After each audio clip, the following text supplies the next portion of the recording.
අග්‍රහාර රක්ෂණයෙන් එක් එක් හිමිකම් වලට අදාළව ගෙවන මුදල් ප්‍රමාණයන් සම්බන්ධව අපි දැන් බලමු. අග්‍රහාර රන් යෝජනා ක්‍රමයේ යටතේ පෞද්ගලික රෝහලක රෝහල්ගත වීමකදී කාමර ගාස්තු සඳහා දිනකට රුපියල් 8000යි. ඖෂධ හා ශල්‍යාගාර සඳහා රුපියල් 80000යි. වෛද්‍ය ගාස්තු සඳහා රුපියල් 50000යි. වෛද්‍ය පරීක්ෂණ සඳහා රුපියල් 40000යි. මෙන්න මේ මුදල් වර්ෂයකට රුපියල් 3,50,000ක උපරිමයකට යටත්ව තමයි ගෙවන්නේ. එතකොට පෞද්ගලික ආයුර්වේද රෝහලක නැවතිලා හිටියොත් ওই විදිහටම ගෙවනවා වර්ෂයකට රුපියල් 2,00,000ක උපරිමයකට යටත්ව. රජයේ රෝහලක රෝහල්ගත වීමකදී නේවාසික ගාස්තු සඳහා දිනකට රුපියල් 3,000යි. ඖෂධ සඳහා රුපියල් 80000යි. වෛද්‍ය පරීක්ෂණ සඳහා රුපියල් 40000යි.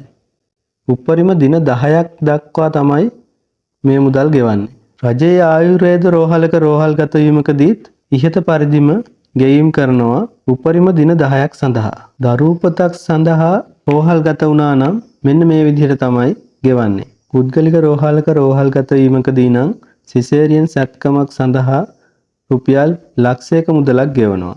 සාමාන්‍ය දරුපතක් සඳහා නම් රුපියල් 50,000ක් තමයි ගෙවීම් කරන්නේ. එතකොට රජයේ රෝහලක නැවතිලා සිදුවන දරුපතකදී නම් දෛනිකව නේවාසික ගාස්තු තමයි ගෙවන්නේ. දින 5ක් දක්වා උපරිමව රුපියල් 3,000 බැගින් ගෙවීම් කරනවා. පවුලේ සමාජිකයන් සඳහා හෘදය ආශ්‍රිත ශල්‍ය කර්මවලදී රුපියල් 2,00,000ක් ගෙවීම් කරනවා. මෙන්න මේ දේවල් සඳහා සමාජිකයාට පමණයි ගෙවීම් කරන්නේ. හදවත් සැත්කම් සඳහා රුපියල් 10,00,000යි. වකුගඩු බද්ධ කිරීම සඳහා 12,00,000යි.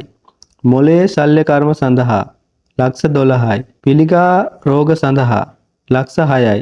දනහිස් බද්ධ කිරීම සඳහා 2,50,000යි. උකුල් ඇට බද්ධ කිරීම සඳහා 2,50,000යි.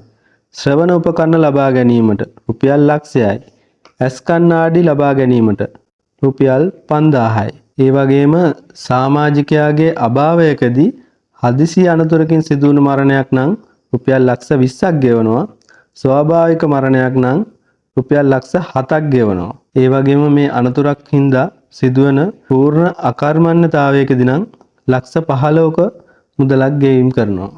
මේ වගේ වීඩියෝ නරඹන්න අපිව සබ්ස්ක්‍රයිබ් කරලා තියාගන්න. ඒ වගේ තවත් කෙනෙකුට දැනගන්න මේ වීඩියෝ ෂෙයා කරන්න අමතක කරන්න එපා. කොහොමද YouTube නාලිකාව සමග එකතු වෙලා හිටිය ඔයාලා හැමෝටම සුබ දවසක්. තවත් වැදගත් වීඩියෝ එකකින් නැවත හමු වෙමු.